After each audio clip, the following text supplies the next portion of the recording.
Howdy, howdy, everybody out there. I think I'm live now. Technical difficulties today here in the studio, as always, but that's the fun part. Am I right or am I right?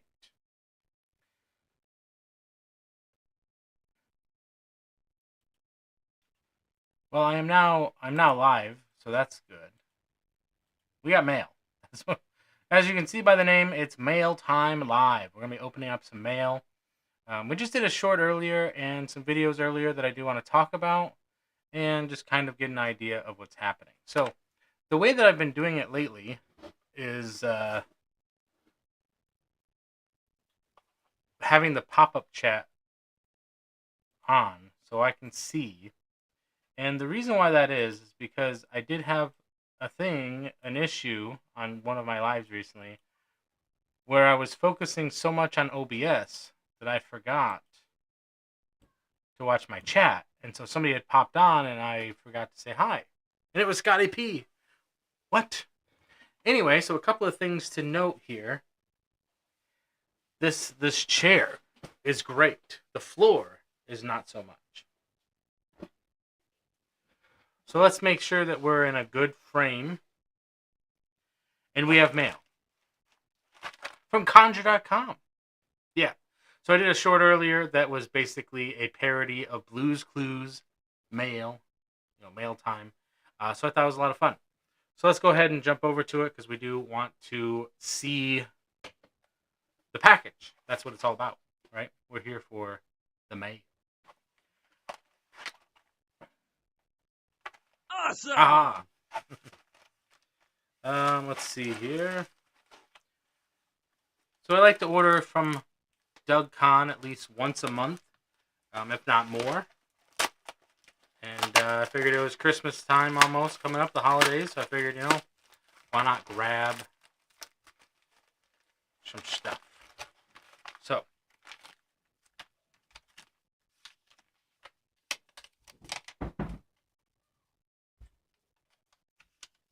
okay.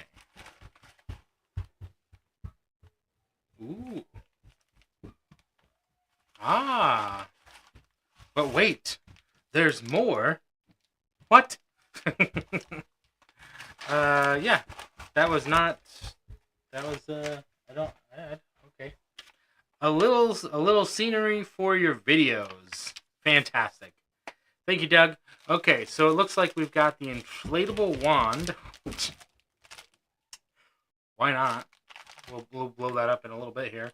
I got some flash paper. I figured it was time because I have some things that I wanted to do some magic.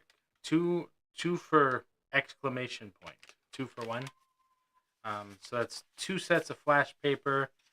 I will have to be responsible with these and practice those. Finally did it. I finally did it.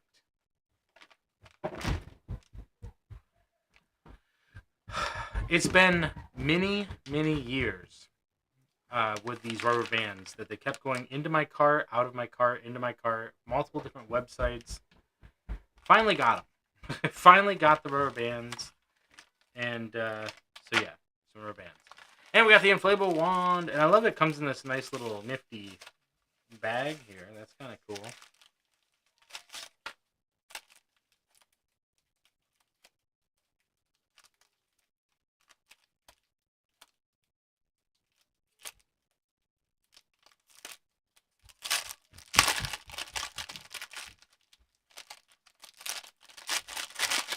It's a struggle. The struggle is real. So now you get to observe me blowing up an inflatable wand. Here we go. This is the real entertainment right here.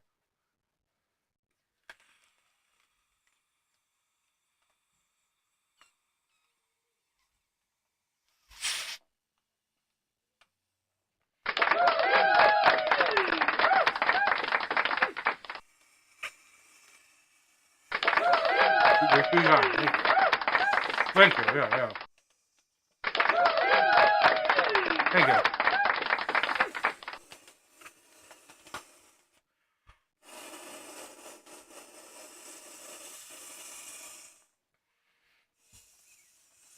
Yes, you can.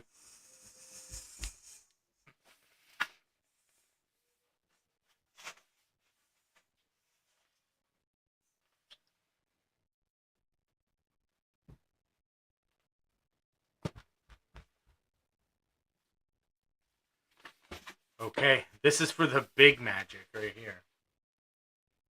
It's all about perspective, you know what I'm saying? It's all about perspective. What that means is that when I'm back here like this, it looks like it's big, but it's actually kind of really small. It's too big to go out of frame. That's that's it's just real. Whoa! Once again, with these tables, just tell you, I don't like them. Anyway, thank you, Doug. Thank you, Doug, for the inflatable wand. This is cool. Can I do a wand spin in here? It's more like a staff spin.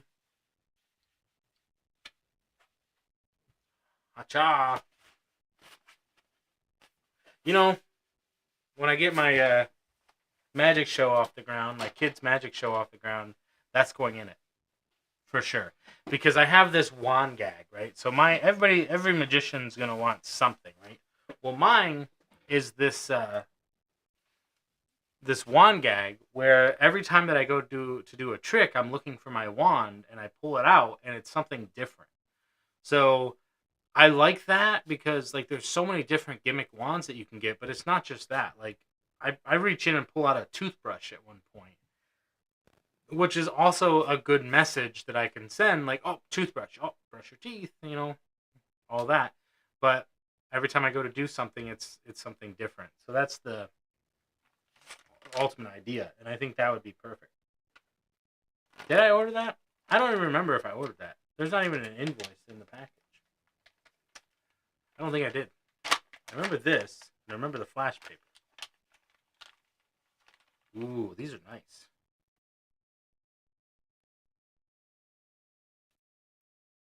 Star power. Do. Bad angle. I like the different colors. That's all. Whoa, there's purple. That's it. That's it. That's the stuff. Purple. This one. Or this one. Push all the buttons. So we got these rubber bands, which are coated, and I believe it's a polymer. I'll have to look it up again, but it's a special coating that makes it so that they are extra stretchy and they last longer. So we got some really nice rubber bands now, which means that we're gonna have to show you some rubber band magic. Magic. Personally, one of my favorites, especially when you got the two different colors, is remember the old Cat's Cradle game? Yeah, Cat's Cradle is done with a string. And what would happen is you would have something like this, where it would be, let's see if I can remember how it's done. So basically what you want to, wait a second. That's weird. Hold on a second. Look at this. Look at this. These rubber bands are wonky because they just, when I show you like this, the yellow X is in the middle, but when I show you like this, the purple X is in the middle. I don't know what's happening here, people. What's happening here? So that's a nice little. You want to have a couple of quick rubber band tricks in your repertoire, and you also want to have some rubber band magic just in general. So these are things that'll sit on your wrist, and you can share them with people, however you want to do it. So we're going to use the yellow one because that one seems to appear a little bit better. So we'll have a card selected. Today is going to be the 5 of spades. Lose that into the pack. Then we're going to take the rubber band and lock down the deck. Yeah, it's locked down. Look at that. Twice wrapped. Then we're going to take the deck like this. And what I really love about this trick is you can really see the rubber band is locking it down. You can put this in their fingertips. At their fingertips, they control the moment when the magic happens. And now you don't even need to touch the card.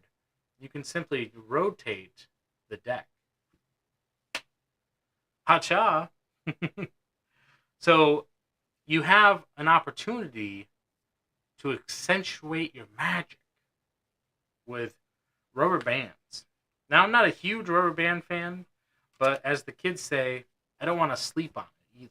You know, I want to make sure that I have a full working repertoire, especially with rubber bands. I feel like they don't work in all of the environments that I'm in. Specifically for some individuals, I can't use rubber bands at all. So it's nice to have it as a nice close up. It's on my wrist. It's wearable magic. So these 3 rubber bands can simply just sit on my wrist. Now, another thing that I like about it is getting into it here real quick.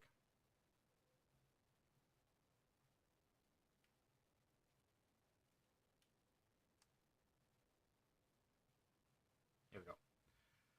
So you simply pull down here, and you'll notice that the yellow one actually links inside. Okay? Then if I just break it, it comes off. But with a little magic breath, you can restore that rubber band. So having that, I'm not a big fan of the Crazy Man's handcuffs. Excuse me, what is happening? Just woke up. Stay hydrated. It's good. It's good to have in your repertoire. Okay. So we talked about the inflatable wand being something that I will definitely include in my kids' magic show, which I need to get off the ground ASAP. Basically, what I want to set it up as is I want to set it up as a 15 to 45 minute show.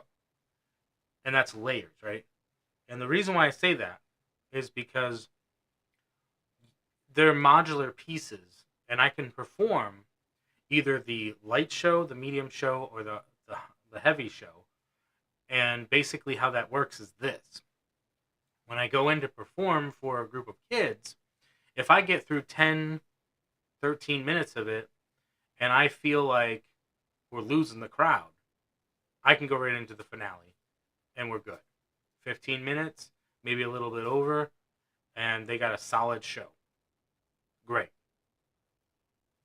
If the kids are into it, and you can really, really keep their attention for 25 to 30 minutes, then you can do a full half-hour show. Great. Perfect. Now, if you are at a party that's more of a medium range where there's adults and kids kind of intermixed, you can do a full 45-minute show if they want to have that. However, you got to keep in mind when you're doing these shows, and this is something that I'm looking at personally, getting the gears rolling on this app. So if anybody of you guys out there are app developers, I got an idea for an app that I want to put together, that, or a website based thing that I want to do. It's not the only one in existence, but this is what I want for my tool. So if you're familiar with an app or website that does this, great. But basically, it's a linking site that you can do all your one-stop shop catering in one place. So it's going to offer you the food vendors. It's going to offer you the locations. It's going to offer you the entertainment. It's going to offer you the extra hands for like setup and teardown. Because really, let me ask you this. So like if you're a part of a party, and whether you're a kid at a party, you don't know the behind the scenes of what's happening. You just know that the parents are handling everything. And if you're the parents, or you're an older person attending a party or hosting, maybe you want to get into hosting a party. Problem is that when you go into it, you're now stuck in this situation where you're spending a part of your time at the beginning and a part of your time at the end with the host, behind the scenes stuff, and then you lose that time for the party. So I want to keep this affordable and keep it in a spatial, thing where it's a quick setup. So I can connect you with all the vendors because you're going to need food. And back to the main point of the location is I can't be doing a 45-minute show at an hour and a half vendor or location. Because if you only got the space for an hour and a half to 2 hours, that's going to include setup and teardown. That you're oh, we got you set up. Great. Okay, perfect. Go do your thing for 20 minutes. Oh, we got a magic show.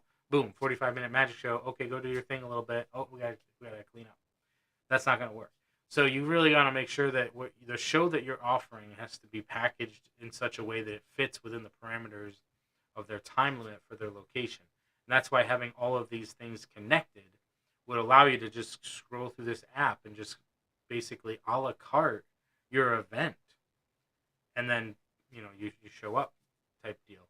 So it's a work in progress, but I think that that's something that I do want to get the ball rolling on. And in my area, just basically saying like who caters, who's preparing food, who's those might seem like the same thing, but if you're a part of the food, if you're part of the atmosphere of whether you're making food, catering food, providing food, they're different. Trust me. There's a completely different setup of how things, whether they show up in boxes or bags or things like that. That's different, like a takeout situation to like a catered event. They're different. So you really want to understand, like, is there gonna be a server on hand, or is it gonna be buffet style? Like, what's the plan? And you want to have all that stuff rolled into one. And this, as part of like the point of talking about this, is that when you're building a magic routine, you have to think about all of the things as well. Like thinking about what location you're going to be performing at. You got to think about what kind of food do they have. Not so much because you'll get some, which some people advocate not eating with the party guest because you want to maintain your mystique. But the point is that if they have a lot of finger foods and then you have a lot of interaction with your props, you want to keep that in mind, that there is some things that you want to have, some things that it's all part of the maintenance of your show. And yeah, so especially if like, oh, this kid, he's been eating pizza for 20 minutes, and then he comes up and you got sponge balls or something. It's fine because you can always get some more sponge balls, but it's just the thought of making sure that you're thinking about all these things and thinking about the venue, the location. Those are the same thing. The venue and the location the venue is a fancy word for location. Venue, vendor, volume. How many people are there? How big is the area? All these things that you want to consider because, talk about amplification and all that. So that goes into all this stuff about like building a show, and because we're doing a Mail Time Live, so we're now riffing the idea of like building a routine out, and in terms of, and I do got to get back into it, my birthday party. Basically, what I like to do, hacha, this is so cool. I can like mislet at somebody, or like have it pop out of my hands or something, or just toss it like, here, hold this. It's just fun, I think, or like if I'm holding it and I turn and I knock, and I bump into. See, that's the kind of stuff that you want when you pick something up.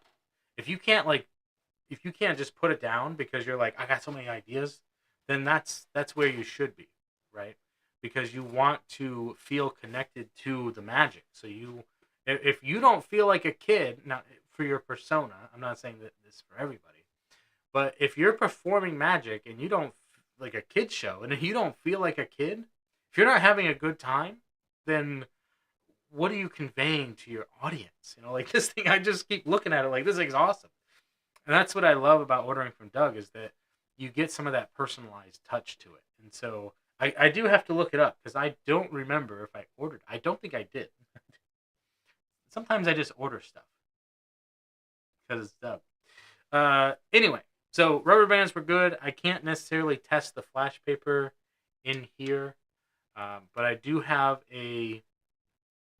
I think what I'll do, it's a fire act, and basically what I have for it is,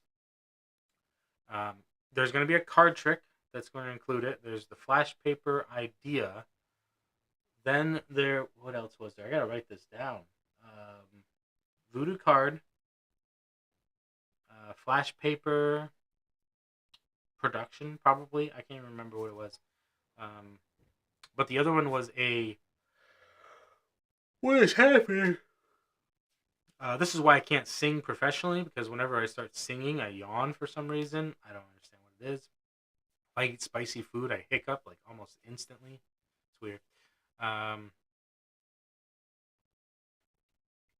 what was it? Oh, the coin production from so a Matchbox. So including a Matchbox in my everyday carry, which is part of my everyday show. But I think that this would also be nice for like a fire safety idea. Is that what I like about the voodoo card effect that I'm putting together is that it's more of a entanglement, or I wouldn't, it's about relationships and systems. Systems being the definition of the in relation to other people. So your relationships that are important. Relationships are a system, and by definition, that you, they are so important to your well-being that you have to manage the PMS of it. Physical, mental, and social well-being is for everybody, and it's your responsibility. It is to make sure that your well-being is good, but it's also important that whatever you project to other people, that you hold accountability for that. It's not just in terms of what we do as magicians or performers. We want people to feel good, or we want them to feel, again, like you want them to feel a certain way about your magic, whether it's mysterious, whether it's, you could, if you're a stand-up comedian, like you want to jab at people and roast them, but you want them to laugh. But you should not seek out conflict for the sake of conflict. Now that doesn't mean that you let people walk over you. You don't let your beliefs go unspoken because of other people's beliefs. It just means that you should hold accountability for your actions towards others. And so, how does that roll into performing? Well, sometimes, as I mentioned earlier, sometimes there are certain things because of people's background that you can't use. So rubber bands is a no-go in some of the my everyday carry. I can't use them. I can't even mention them. So you just be mindful. The other thing, the big one, is spiders. Arachnophobia is a huge phobia, and so it's a good idea to just ask, hey, are you guys okay with spiders? Speaking of that, not to call them out, and I haven't checked today, so let's check. We're gonna check to see if Magic Orthodoxy, on his second channel, the Magic Channel, if he has announced the giveaway for his October giveaway. So, again, not trying to call him out. I just want to make sure he's okay. That's what I'm saying. Like, not even for me. It's for himself. Oh, yes. Oh, fantastic. Okay, good. Good. Mr. Fisher Mooser. Congrats, you won the Magic Channel giveaway.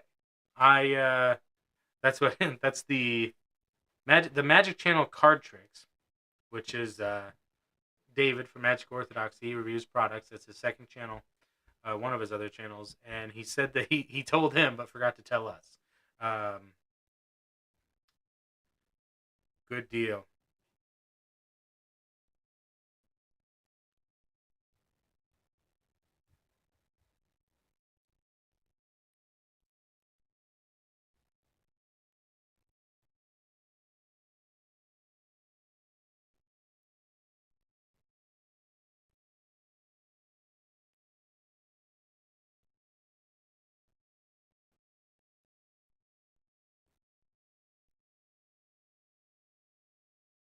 So yeah, I left a little comment there.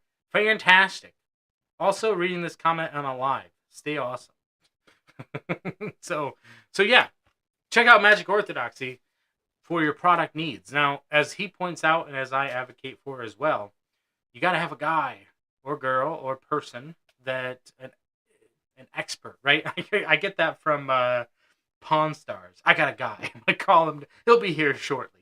Like you got to have somebody in everything, right? And I was just listening. I finally started listening to Roberto Blake's podcast, Create Something Awesome Today.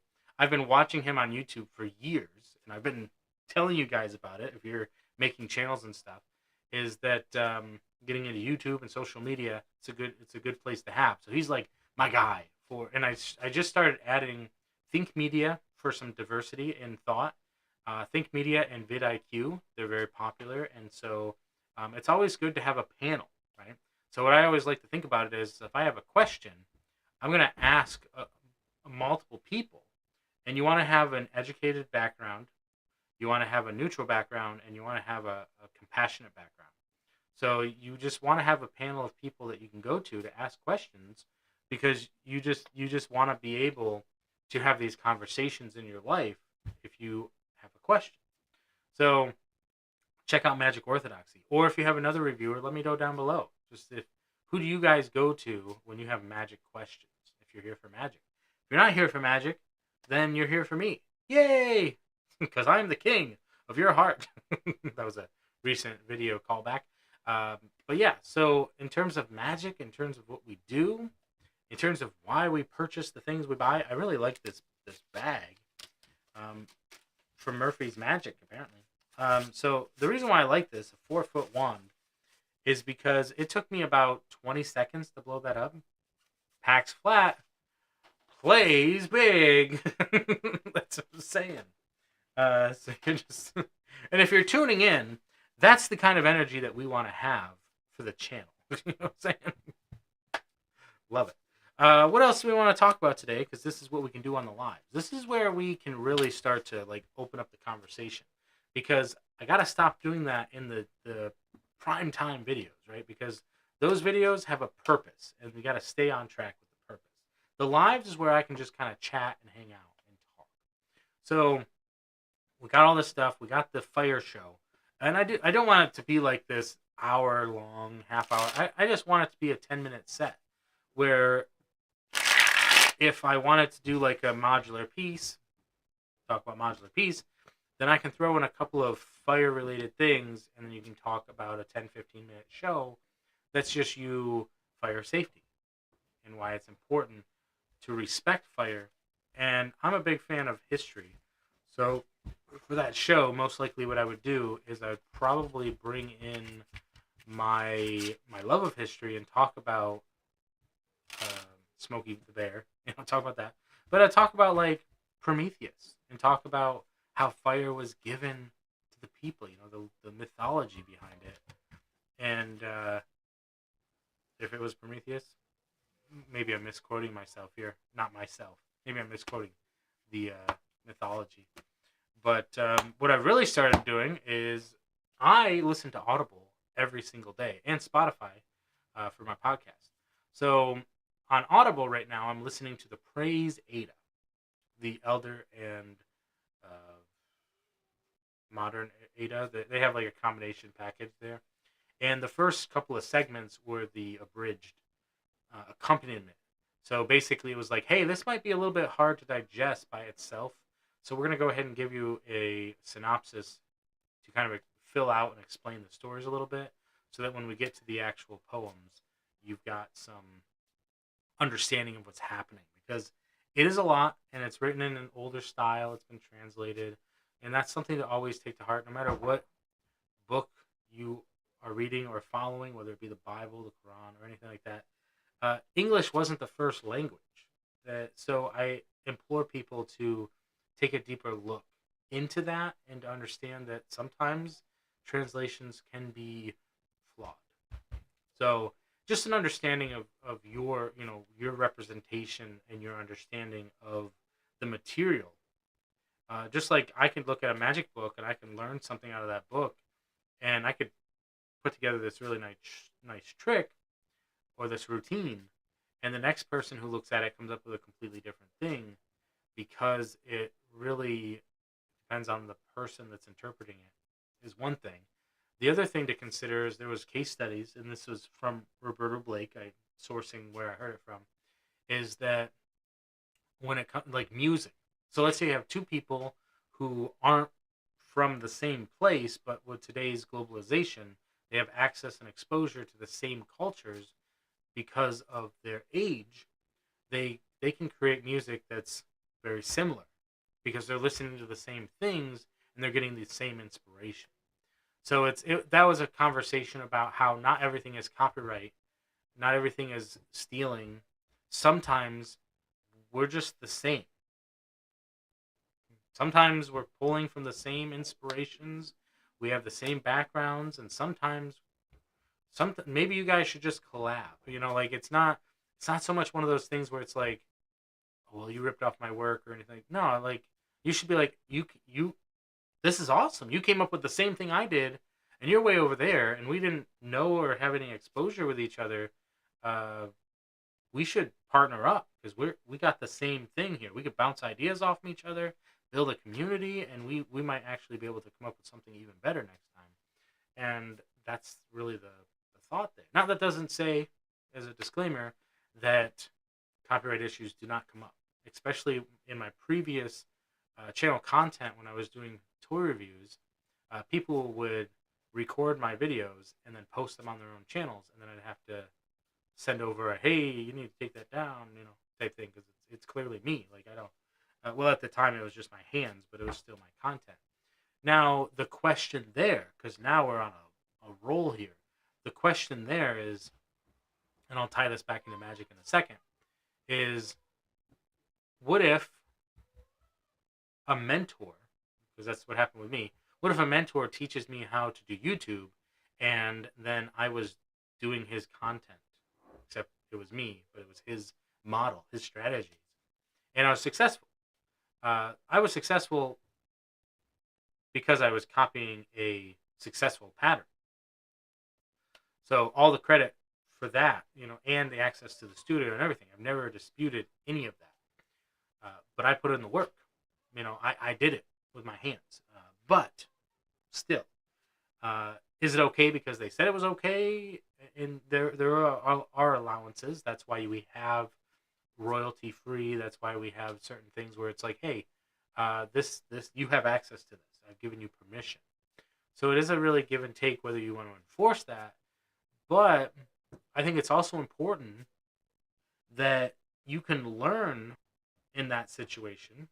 And we just had a video on this earlier talking about the 10,000 hours of practice being like a hyperbole or a generalification of the idea of the work that you have to put in. Now, it could be 5,000 hours for some people, and it could be 15,000 hours for other people, but that's work that you got to put in every day. You got to put in the work, you got to run the lines, you got to do the drills, you got to make it happen. So at some point, we talked about having a teacher that's going to be able to further you. Now, what if that teacher's mentor, coaching, is coaching you in their style? Well, then what ends up happening is that you then get like a copy and paste of their tactics and things like that. Well, that's okay at first, but then the teacher should be able to have an understanding of how to help you accentuate with your strengths. So instead of just having you do the same things that they're doing, they could potentially have you be doing your thing